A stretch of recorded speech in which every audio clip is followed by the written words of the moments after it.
Halo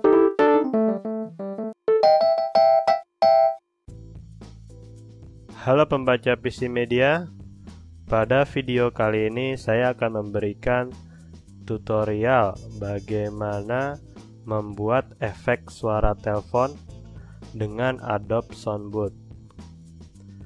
Oke, di sini saya sudah menyiapkan satu audio. Untuk membuat efek suara telepon, Anda bisa blok atau pilih suara yang ingin dijadikan. Sebagai contoh, saya ingin menjadikan suara ini menjadi efek suara telepon. Saya sudah blok.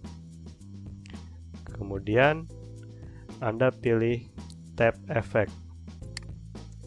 Jika tab efek tidak ada, Anda bisa klik window, kemudian efek. Oke. Setelah membuka tab efek, Anda bisa buka, scroll ke bawah,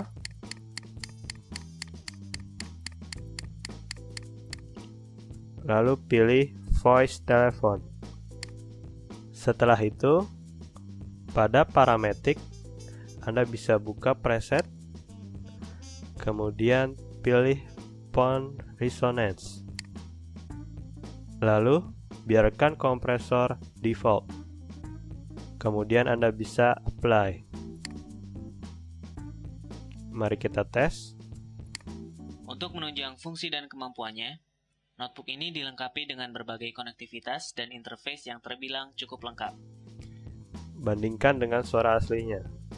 Untuk menunjang fungsi dan kemampuannya, notebook ini dilengkapi dengan berbagai konektivitas dan interface yang terbilang. Ya, begitulah kira-kira cara membuat efek suara telepon di Adobe Soundboot CS5.